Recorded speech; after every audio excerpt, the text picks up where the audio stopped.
आज की कहानी का नाम है तीन गुड़िया। एक बार राजा महाकृष्ण देव राय के दरबार में पड़ोसी राज्य का एक धनी व्यापारी आया। महाराज को प्रणाम करवा बोला, महाराज आपके राज्य में व्यापार के उद्देश्य से मेरा आगमन हुआ है। जहाँ भी मैं गया वहाँ आपके दरबार के मंत्रियों की बहुत प्रशंसा सुनी, तो मैं आपसे और आपके मंत्रियों से भेंट करने आ गया।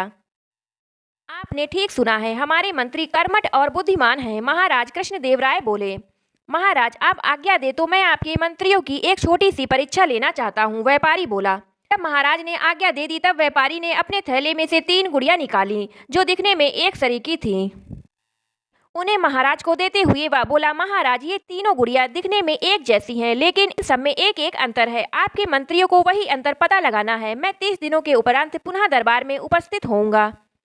आशा है कि तब तक आपके मंत्रीगण इसका उत्तर ढूंढ लेंगे। इतना कहकर वह चला गया। महाराज ने वो तीन गुड़िया तेनालीराम को छोड़कर अपने हर मंत्री को 3-3 दिनों के लिए दी ताकि वे उसमें अंतर ढूंढ सकें, लेकिन कोई भी मंत्री इसमें सफल नहीं हो पाया। महाराज ने स्वयं भी उन गुड़ियों में अंतर प्रयास किया, लेकिन वे भी सफल न हो सके। ऐसे में उन्हें चिंता सताने लगी कि यदि व्यापारी वापस आया और उसे पता लगा कि हमारा कोई भी मंत्री उसके प्रश्न का उत्तर नहीं ढूंढ पाया है, तो वे राज्य के मंत्रियों के साथ साथ पूरे राज्य के लिए लज्जा की बात होगी।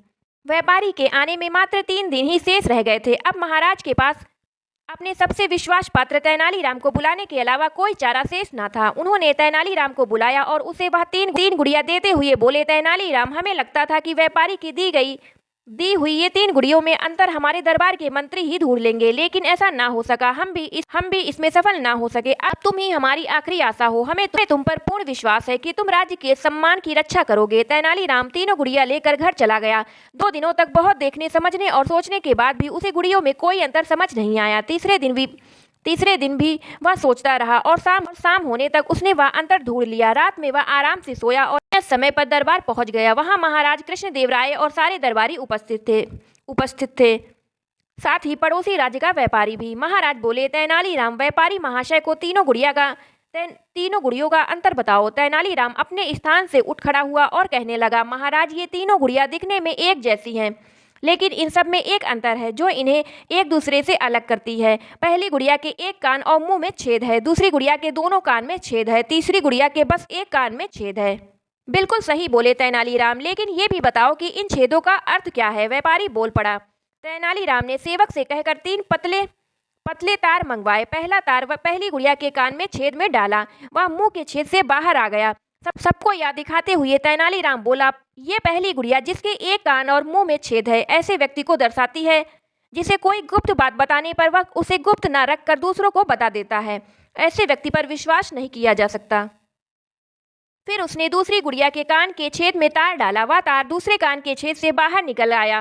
वह बोला, यह दूसरी गुड़िया जिसके दोनों कान में छेद है ऐसे व्यक्ति को दर्शाती है जो किसी भी बात को एक कान से सुनता है और दूसरे कान से निकाल देता है।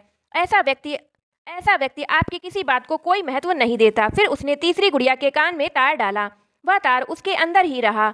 यह दिखाकर तेनालीराम बोला, यह तीसरी गुड़िया ऐसे व्यक्ति को दर्शाती है जो किसी भी गुप्त बात को अपने हृदय में छुपा कर रखता है। ऐसे व्यक्ति पर पूर्ण विश्वास किया जा सकता है। तेनालीराम का उत्तर सुनकर महाराज और व्यापारी प्रसन्न हो गए। उन्होंने उसकी बुद्धिमानी की दिल खोलकर प्रशंसा की और पुरस्कार भी दिए।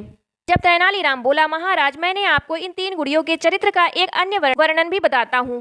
पहली गुड़िया ऐसे व्यक्ति को दर्शाती है जो स्वयं ज्ञान प्राप्त कर वह ज्ञान दूसरों में बांटता है। दूसरी गुड़िया ऐसे व्यक्ति को दर्शाती है जो ज्ञान की बात भी कभी ध्यान से नहीं सुनता। तीसरी गुड़िया ऐसे व्यक्ति को दर्शाती है जो स्वयं तो ज्ञान प्राप्त कर लेता है, लेकिन वह ज्ञान अपने भीतर ही छुपा कर रखता है और कभी दूसरों को नहीं बताता। यह वर्णन सुनकर व्यापारी कहता है, तेनाली तुम्हारे बारे में जितना सुना था तुम उससे भी कहीं अधिक बुद्धिमान हो। व्यापारी महाराज कृष्णदेव राय से विदा लेकर चला जाता है। इस तरह तेनालीराम के कारण राज्य का सम्मान व्यापारी के सामने बच जाता है। तो दोस्तों, कहानी अच्छी लगी हो तो वीडियो को लाइक एंड चैनल को सब्सक्राइब कर लेना।